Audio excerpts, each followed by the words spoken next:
Monsieur le Président. Bonjour à toutes, bonjour à tous, à Zurfelen.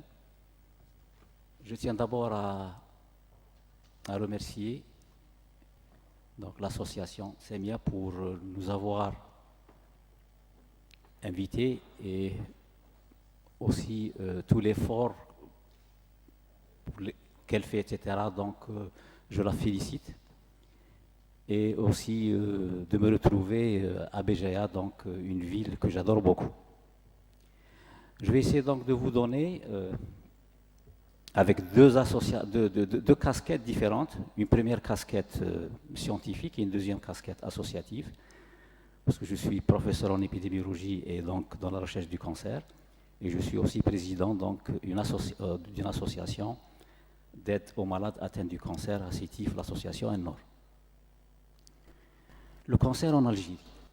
Et donc, la journée, c'est le cancer du sein. Donc, je vais essayer de vous donner les dernières données épidémiologiques du cancer du sein à partir du réseau national des registres du cancer créé en 2014 grâce à l'institutionnalisation des registres du cancer et grâce, bien sûr, aussi au plan cancer dans son axe 6. Quelques placards sur l'épidémiologie du cancer du sein. C'est l'affection maligne la plus fréquente. On parle maintenant d'une véritable épidémie mondiale où chaque année, on a à peu près 7 millions de femmes qui vivent donc un cancer du sein, avec un taux d'incidence dans les pays développés qui dépasse les 80 pour 100 000 habitants. Et nous, on est en train de les rejoindre.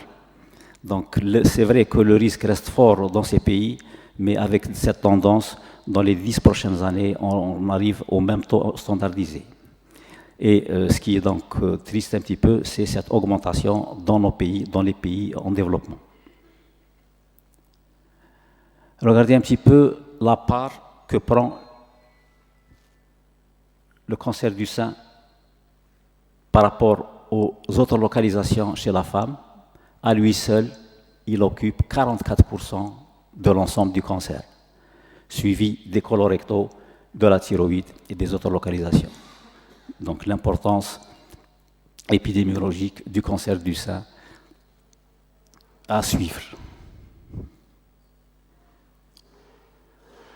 Là, donc, c'est les dernières données donc, du cancer à partir du registre du cancer de Sétif.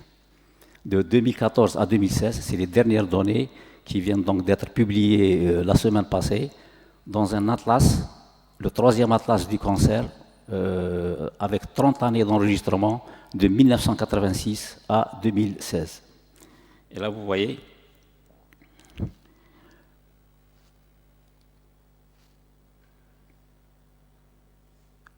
« 40,5% donc, c'est le cancer du sein, suivi des cancers colorectaux, de la thyroïde,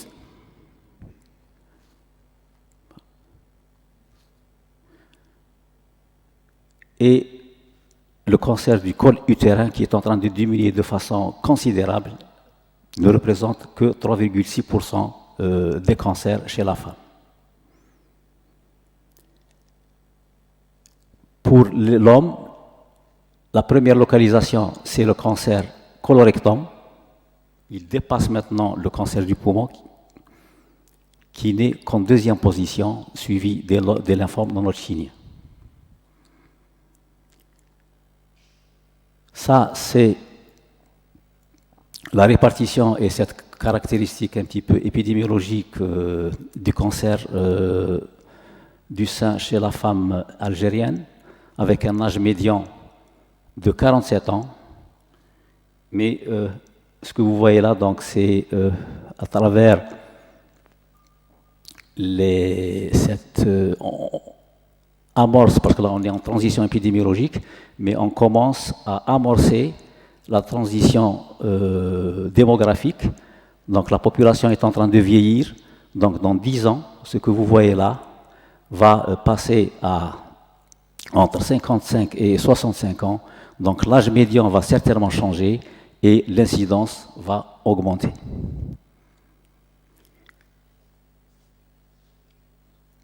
Quelles sont donc les données de survie? C'est une survie globale. À partir donc de Cap-la-Mer, là vous voyez que au niveau de sur les 1457 cas suivis, nous avons une survie globale à une année à 89%, à 3 ans de 71% et à 5 ans à 58%.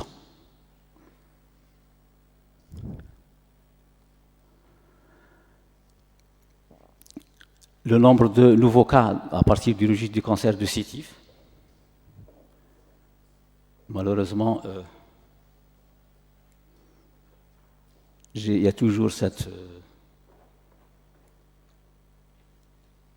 photo.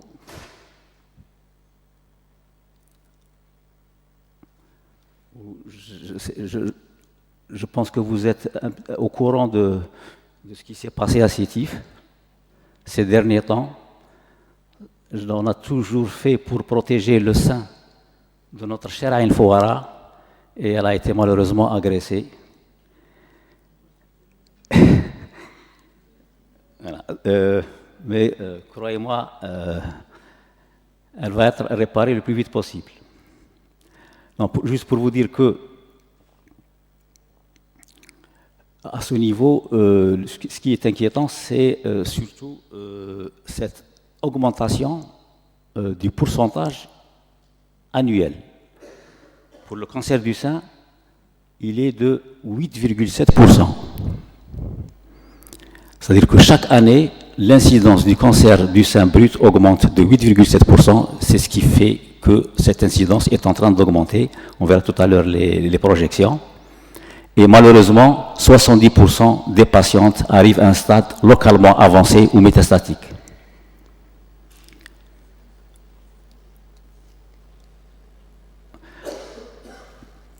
Là, on est à Béjaïa, donc je vais vous donner les chiffres de la wilaya de Béjaïa. C'est des chiffres tout à fait frais, puisqu'on vient aussi de publier le premier atlas du réseau régional de l'Est et du Sud-Est algérien, il y a une semaine aussi.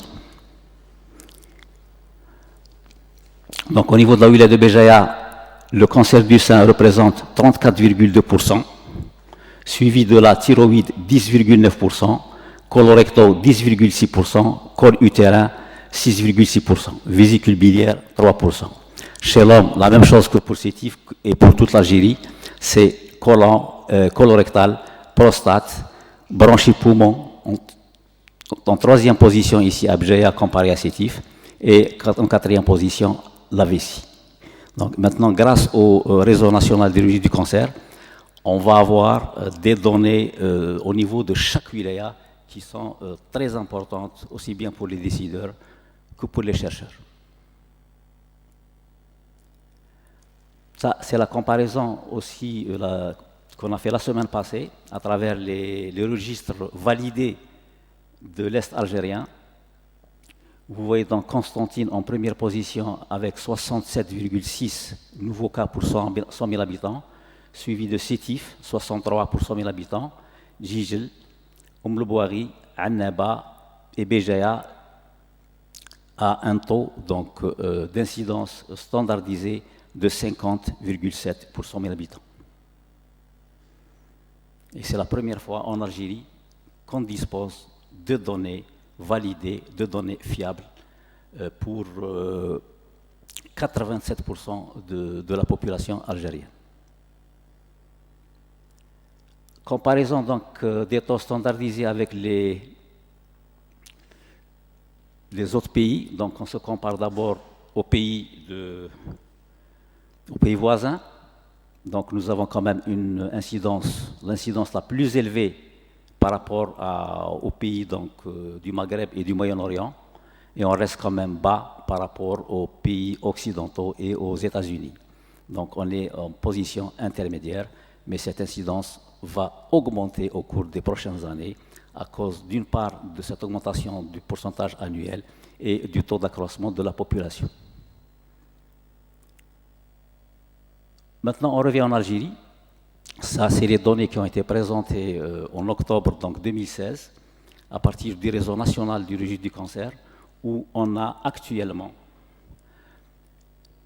41 870 nouveaux cas, avec un taux brut de 106 et un taux standardisé de 114,5. Et comme vous voyez, le nombre de nouveaux cas chez la femme dépasse de très loin a toujours dépassé de très loin le nombre de cas retrouvés chez les hommes. Et avec donc toujours des taux standardisés qui permettent donc de comparer avec les autres pays. Ça c'est l'homme.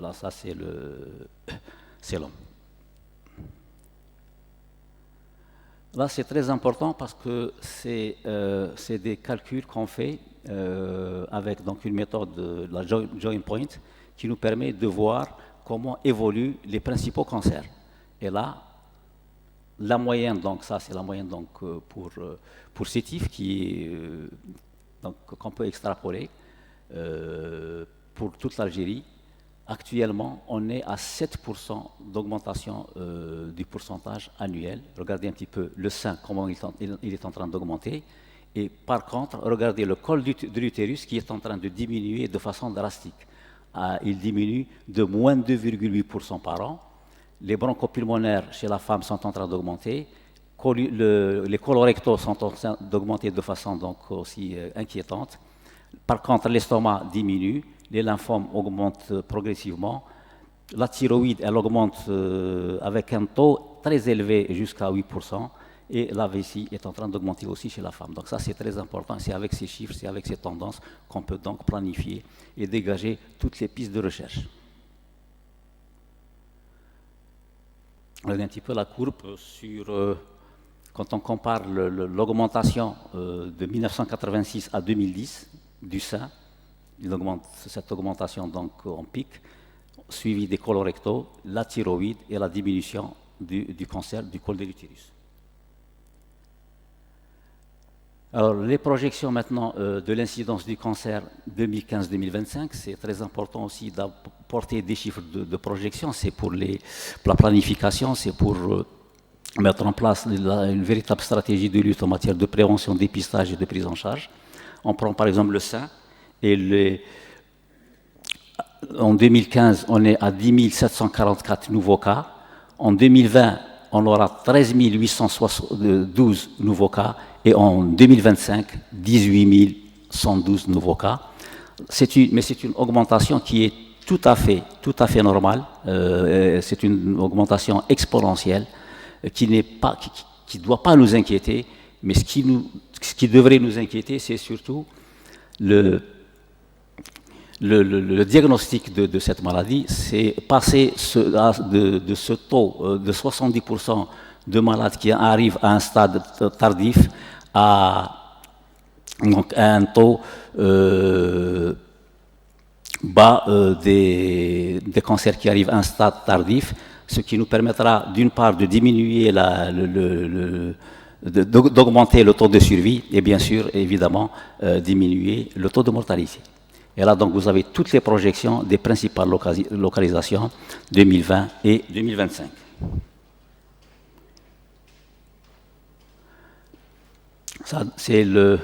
C'est toujours pour montrer le décalage de l'augmentation des cancers chez la femme lié à l'augmentation du cancer du sein.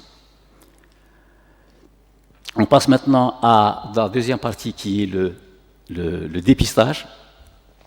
Alors le dépistage, il a comme objectif de réduire la mortalité spécifique par la détection éventuelle d'un cancer au cours de la phase préclinique de la maladie et bien sûr en offrant des possibilités de traitement en temps opportun. Il faut donc définir une population cible. Il faut des critères, validés par l'Organisation mondiale de la santé. Il faut surtout une opérationnalité. Attention, le dépistage n'est pas du bricolage. Avant de lancer un programme organisé de dépistage, il faut faire très attention à l'opérationnalité. L'opérationnalité consiste à mettre en aval les moyens et ensuite démarrer donc le dépistage. On ne peut pas crier sur tous les toits, on va faire du dépistage, mais quand les gens viennent pour le dépistage, on n'est pas armé pour les prendre en charge. Donc là, ça fait partie donc du plan national du cancer. Et là, il est temps un petit peu de convertir ces mesures en véritables actions pratiques sur le terrain, qui sont un petit peu, qu'on n'arrive pas encore à détecter. C'est ce qu'il faut faire, c'est aller vers, donc à partir du plan cancer. Le plan cancer, c'est quoi? C'est un ensemble de mesures, mais ces mesures doivent être converties sur le terrain par de véritables actions évaluées, planifiées, etc.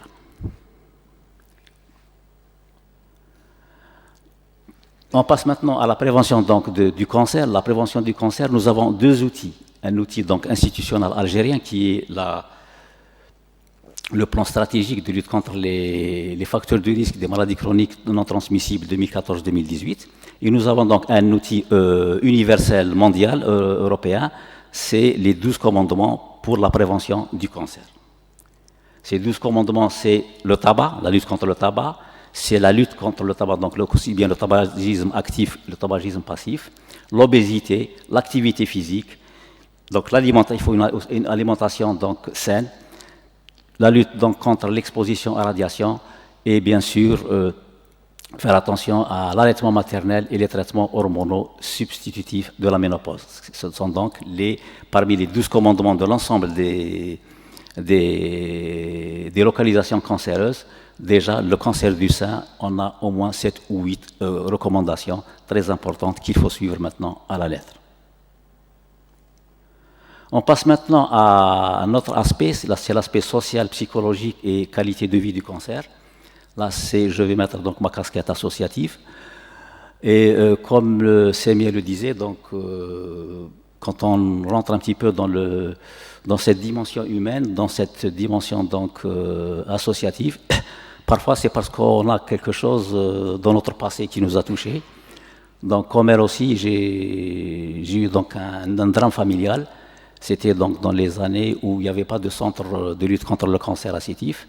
Donc j'avais ma femme qui avait un cancer assez grave, dont il y avait 4 cas dans le monde de ce type de cancer, et avec une survie qui ne dépassait pas 7 mois. Donc on était obligé de partir à Alger 3 à 4 fois par semaine pour faire la chimiothérapie, la radiothérapie, etc. Et un jour, elle m'a dit pourquoi il n'y a pas un endroit où rester. Pourquoi chaque jour on fait 300 km, il n'y avait pas d'autoroute, c'était l'ancienne route, etc. Et c'était après son décès que ça m'est revenu et je me suis lancé en tant que président d'une association à construire une maison d'accueil, d'aide aux parents des patients que j'ai appelée Dar Sabr. Cette maison, c'est là. Donc c'était un rêve qui s'est réalisé, pour donc une meilleure qualité de vie pendant et après un traitement du cancer. Alors, pourquoi donc la maison d'accueil des parents et des patients? Parce que le cancer est un véritable drame social et familial, ce n'est pas uniquement un drame, donc un problème de santé publique, il est devenu maintenant un problème sociétaire. Et les cancers, en causant inquiétude, souffrance et douleur, sont des sujets délicats maintenant pour notre société. Son rôle est social et humanitaire. Elle apporte une aide précieuse aux patients et aux accompagnants en matière d'hébergement, de restauration, de soins, de soutien psychologique, médical et logistique. Donc un toit, une restauration, une prise en charge, un support psychologique, une aide sociale et surtout une ambiance familiale et affectueuse qui leur donne un espoir de lutte contre cette maladie. Et là donc le rêve s'est réalisé, ça c'est le toit, c'est l'hébergement. Donc là, c'est toute une restauration hyper variée à cause, bien sûr, de la participation des donateurs. On ne manque de rien, alhamdoulilah. Il y a donc, pour les malades qui ne rentrent pas le week-end, c'est des excursions au niveau de la ville de Sétif. On organise leur anniversaire. etc. C'est une animation donc continue, comme vous le voyez au niveau de ces diapos. On a aussi pour les enfants mis en place une salle de jeu. Pour les petits-enfants, des jeux spécifiques. Pour les adolescents, donc les jeux, etc. appropriés. Nous avons aussi créé une salle donc, de sport et là, les malades font leur radiothérapie pendant 20 minutes et ils passent donc une grande partie de la journée au niveau de cette sport par donc des activités physiques coachées. Et dernièrement, un atelier de beauté pour donc, coiffure, de couture, etc. Et surtout les femmes qui ont un cancer, la majorité viennent de Bjaya. Le mercredi, avant de rentrer, elles se font belles, etc. etc.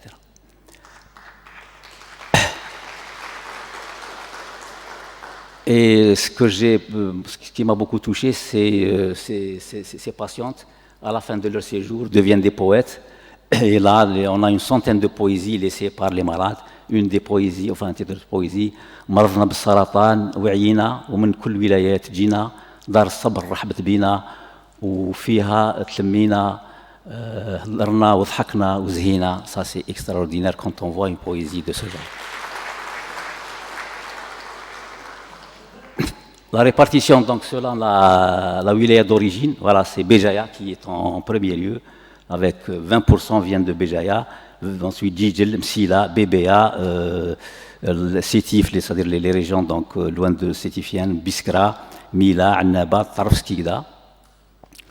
La majorité, c'est des femmes, 80% c'est des femmes, et 69% c'est des cancers du sein. Le coût de la prise en charge, donc, depuis qu'on a ouvert avec le Centre de lutte contre le cancer, 2800 malades et proches ont été donc, pris en charge, avec une durée moyenne de séjour de 35 jours, à peu près 100 malades jour, donc 90 000 journées réalisées, avec un coût estimatif de 60 millions de dinars, ça, c'est 6 milliards de centimes. Et ça, c'est grâce aux dons et à l'humanité des gens. Cette maison d'accueil de Sétif Dar Sabr a été qualifiée par l'Union internationale contre le cancer comme une première, un modèle et un exemple de citoyenneté et de développement durable. C'est pourquoi il faut encourager et impliquer davantage les associations de lutte contre le cancer pour la réalisation de lieux d'accueil pour ces malades et leurs familles qui doivent y séjourner pendant leur traitement. Et les petits cours d'eau font de grandes rivières. Et grâce à cette, donc là, c'est Blida qui a commencé avec nous, qui est maintenant ouvert. Il y a Tizi Ouzou qui veulent faire la même chose aussi, ils sont venus plusieurs fois. Sidi Bel Abbas, Constantine, ils sont en phase de terminer. L'Ulma, et j'espère que Bjaya aussi, avec l'ouverture prochaine du Centre de lutte contre le cancer. Là, avant donc de conclure, je résume un petit peu pour dire qu'on a un plan cancer. Pour le cancer du sein, pour le dépistage, c'est là l'opérationnalité, il faut faire très attention.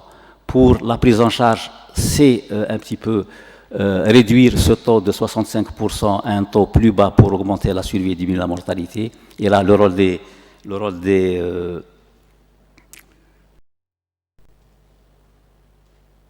donc, des RCP est très important. Il y a aussi le plan stratégique de lutte contre les facteurs de risque contre les maladies non transmissibles, qui est aussi très important. Bien sûr, j'ai oublié il est très... Voilà. Les prévisions qu'on peut faire à partir donc pour les développements donc, structurés et stratégiques, par exemple, en 2019, on a 14 mammographes à l'échelle donc, nationale. On a 24. Non, en 2019, on doit avoir 24 accélérateurs et en 2025, on doit avoir 30. Ça, c'est pour vous illustrer un petit peu, à partir des projections, ce qu'on peut faire. Et tout doit se faire, bien sûr, la main dans la main et aller vers plutôt la normalisation du cancer et plutôt dénormaliser les facteurs de risque. Voilà, donc je termine par toute la documentation que vous trouvé à partir de ces 30 années d'expérience du registre du cancer et du centre et du réseau national du cancer, c'est au niveau de notre site, c'est www.norcetif.org, et là donc toute une documentation très détaillée avec tout ce qu'on a fait. Il y a aussi l'atlas, il y a les deux atlas, l'atlas de CETIF et l'atlas du réseau. Et là, les dernières publications, c'est dans Cancer Incidence in 5 Continents, le volume 7 qui est paru donc il y a moins d'un mois. Les études de tendance et les incidences du cancer de l'enfant, c'est dans Shield 3, il est paru donc il y a 2 mois.